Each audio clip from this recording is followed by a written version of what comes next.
A warm welcome to your Barbados Today Evening News Update for Tuesday, November 10. On the eve of the by-election in St. George North, a major sore point in the constituency takes centre stage. 24 hours after Democratic Labour Party candidate Floyd Reefer declared plans to file a court injunction to put an end to the operation at an illegal dump at Lower Estate, Prime Minister Mia Mottley leads a team of officials to the area. The officials outline an action plan to bring relief to residents who have long complained about the stench emanating from the site. Health and Wellness Minister Lieutenant Colonel Jeffrey Bostic made it clear that government has been working over the last 2 years to rectify the complex problem, but work was delayed because of the COVID-19 pandemic.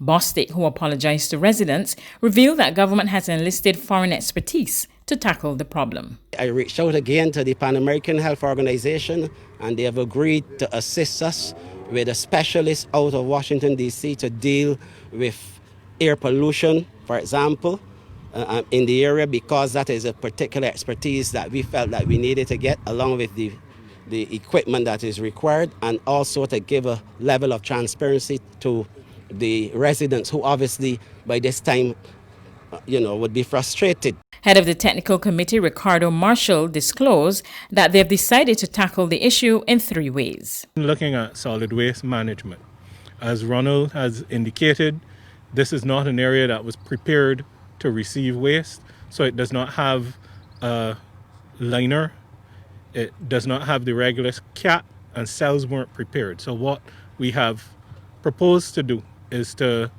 excavate along the north and the eastern wall that is behind me to about a depth of about 10 feet, and away from the wall another 15 to 20 feet.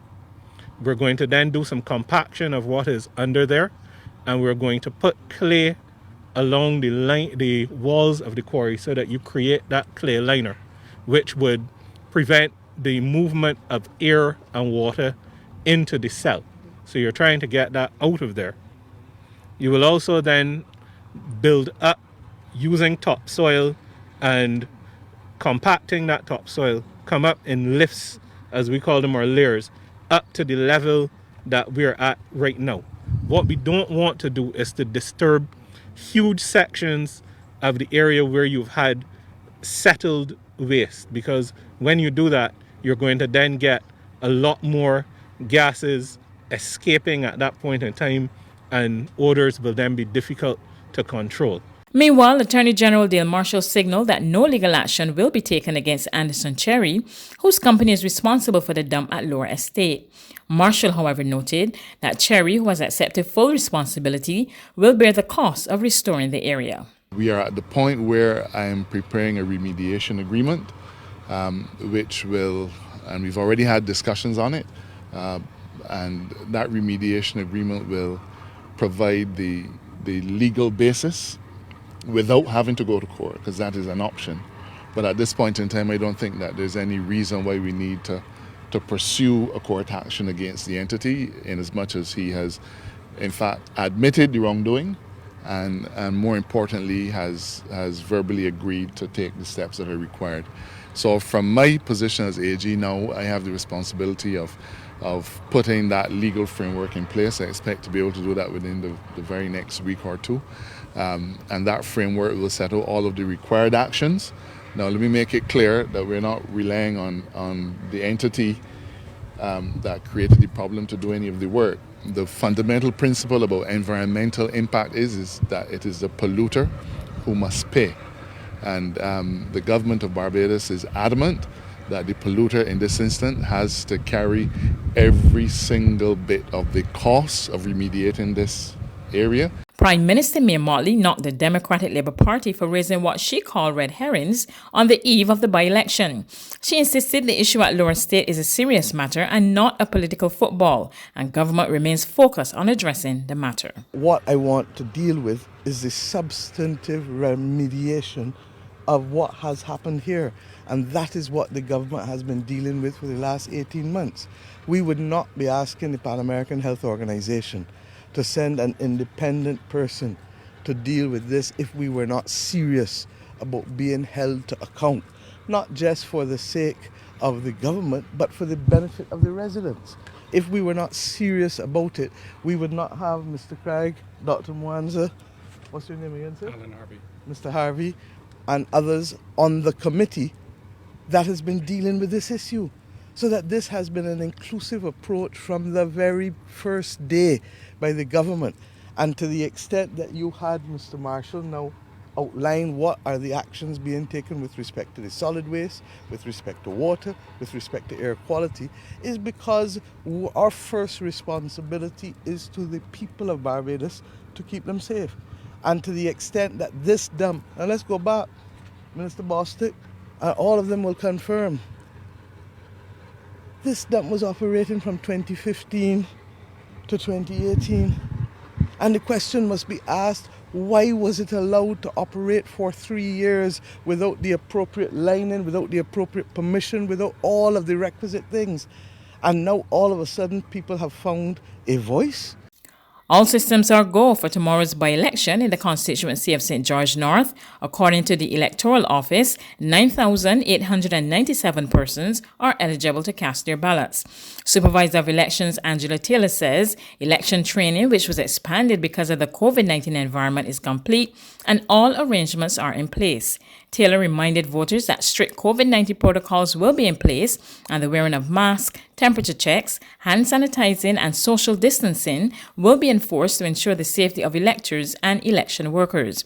She added that voters 65 years and over will be queued separately wherever possible and will be allowed to vote ahead of others. 5 political candidates are contesting the seat held by Glenn Clark of the Barbados Labour Party. There's regional and international news after this short break.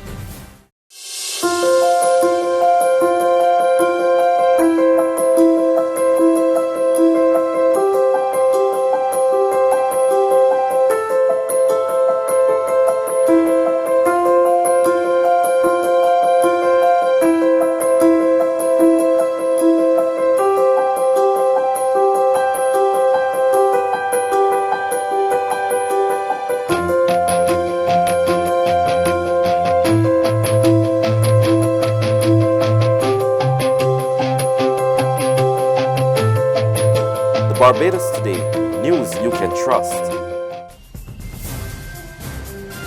On to regional news, Jamaica's fight against crime steps up a notch. Government has made a major investment in scientific investigation capabilities and is expecting big results. Sophisticated criminal networks wreaking havoc across the country. The criminality we faced as a country 20 years ago is not the same criminality that we face now. Technology and indeed significant sums of money have been put in the hands of many criminals. It's why Minister without portfolio in the National Security Ministry, Matthew Samuda, is praising what he calls major investments in the science of crime fighting. During a recent tour of the JCF's Institute of Forensic Science and Legal Medicine in St. Andrew, the minister listed 2 main areas that have been bolstered.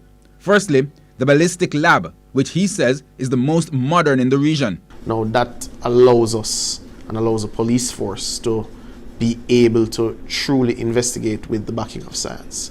They're able to know which bullet really came from which gun, and they're able to know so quickly, and they're able to keep a bank of information that allows them to process and proceed through crime scenes and move into the investigative phase far quicker. Now, why that's important is not only do they get the right person, but that evidence is able to stand up in courts. It's this strong scientific evidence that he believes will make the difference in how investigators put gun-related cases together before taking them before the courts. The second area that has been improved, the DNA lab, is also expected to provide strong scientific evidence not only in cases to come, but old cases. On the international front, President-elect Joe Biden said on Tuesday that nothing would stop the transfer of power in the U.S. government, even as President Donald Trump says without evidence the election was marred by fraud, and some of his Republican allies are backing probes. We are already beginning the transition. We're well underway. U.S. President-elect Joe Biden on Tuesday said that nothing would stop the transfer of power as he prepares to enter the White House in January, even as President Donald Trump says without evidence that the election was marred by fraud. We're going to be moving along in a consistent manner, putting together our administration, the White House, and reviewing who we're going to pick for the cabinet positions, and nothing is going to stop that. This, as some senior Republicans have also sought to sow doubt about the outcome of the election. Among them, Senate Majority Leader Mitch McConnell, who backed Trump's right to launch a legal challenge to Biden's victory in several battleground states. I think that the whole Republican Party has been put in a position, with a few notable exceptions, of being mildly intimidated by the sitting president. That's news, but for the very latest, visit our website at www.barbadostoday.bb. You can also subscribe to our e-paper, email updates, or like us on Facebook, and sign up for our breaking news alerts via WhatsApp. We're also on Izumi Media and bus terminals, as well as Screenplay at supermarkets and gas stations near you. You can also hear us on Mix 96.9 FM and Capital Media HD 99.3 FM.